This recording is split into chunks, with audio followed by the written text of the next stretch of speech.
aja kok sampean. Dewa mudhun wae aku ora wedi. Gong nek omongan cangkeme sing apik. Kok nek ana dewa medhun tenan. Mbok sing apik lambene truk. Aku wani tenan ora? Ora Aku dadak nyebut ora. Ya wis udu dewa. Lho. Omong kok mulak-malik. Ben pokoke masa memarang aku, tetep aku ora trima. Tan trimane Bagong sapa wae sing arep meparangi karepe bapak kena waton iso nglangkai kuwandane gareng. Weh. Aku ngapa? Rasanane ora. Aku arep mati Truk. Ora wong Bagong iki ngapusi kok ora. Langkano kuwandane Bagong legane atiku.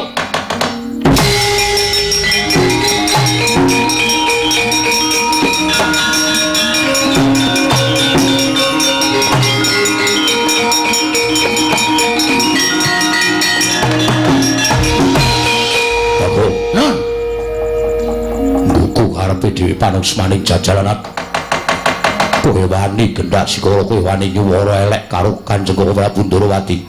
Kowe nyawang ora aku sapa? Lho. Iki piye ta iki?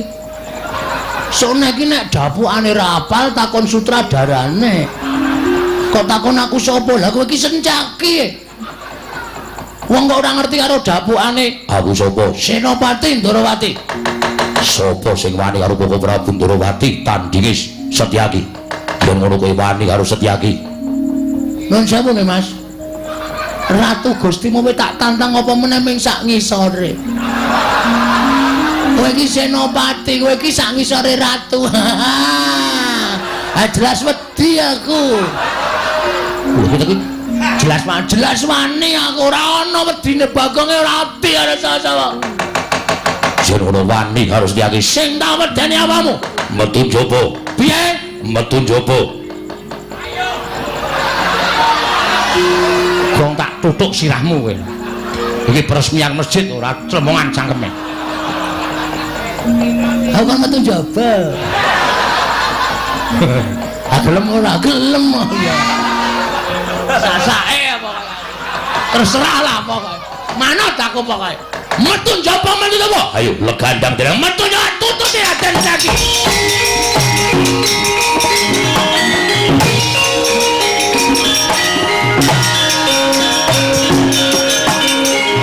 Prabu, sinten sampean wau? Gendrasa. Lho iki sapa iki matane gedene ra jamak-jamak? Matamu e. Lho, urung-urung wis ngoneke matane. Lah kaya ngoneke aku matamu. Aku seneng Bagong ngono kuwi. Aku seneng tegese Bagong kuwi gatekake karo Karang Kadempel. Ngopo ki ya ngapa kowe iki?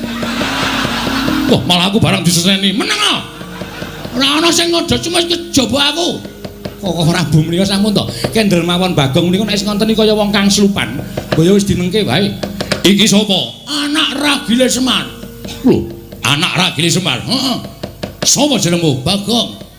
Kowe tak jak sisan ning negaraku tak iasake loji. Serius.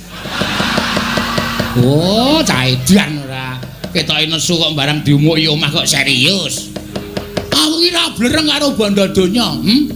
Aku arep kaya ngene iki, uripku kuwi miskin. Ngono. Ning aku kere. Dadi nek nang tak imingi-imingi bondo donya iki, nggo ngopo? Wong urip ki ora kudu ngawula bondo donya. Wong urip ora kudu ngawula derajat pangkat. Sok neng kono iki ora ditakokke derajatmu apa, pangkatmu apa, bandamu pira, sing ditakokke kelakuan sing apik. Jangan tepuk tangan. Apa gunanya tepuk tangan tanpa saweran?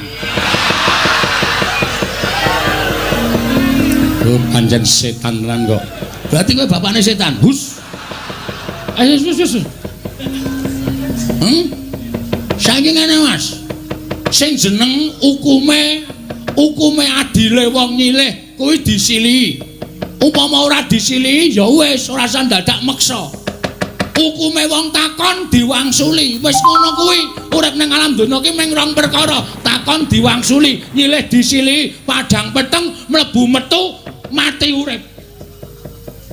Ngono. Dadi nek sampean ngongasake ning sampean sugih, aku wong sugih. Aku wong duwe. Ngelingono Mas, di atas langit masa ada langit. Sasugi-sugi wong isih ana sing luwih sugih ming sampean urung ditempokke karo wong sing luwih sugih karo sampean. Sadegdaya-degdayane wong isih ana sing luwih digdaya ming sampean urung ditempokke karo wong sing luwih digdaya tinimbang sampean. Sapinter-pintere wong isih ana sing luwih pinter. Ngono kuwi hukume alam wis berlaku. Nek kowe arep meksa karo Semar ora iso, ana anake. Semar duwe kewajiban nang kene ora sak penake dhewe. Lho, yen ngono Semar ora gelem tak boyo ning Pager Alun. Mesti ora. Semar ki ora tau gelem diboyong nang ndi-ndi arep dipameri brana picih. Semar ki ora tau gelem. Semar ki nek wis gelem sugih. Semar nang kayangan kok, ya Pak ya. Iki kakane Bathara Guru e, ha ta Pak? Iki Bathara dosen udu-udu. Kowe udu dosen ora, ajare kakane Bathara Guru. Bathara Guru kae adikku, kae Manikmaya, aku Ismaya. Kae adikku, kakangku meneh Pak Dimutaga kae Tejamaya. Wah, aseme. Berarti dewa tenan kowe Pak. Iya. Wah, gleleng iki aku anak dewa ya Pak ya. Kapan-kapan dolan ning kayangan Pak. Rasa. Aku pengen renang ning Karang Kawidodaran. Karang Kawidodaran tok nggo renang banyune bucek. Juangkalmu meko ya. Semar Taruda paripeksa. Kowe arep ngruda paripeksa karo Semar.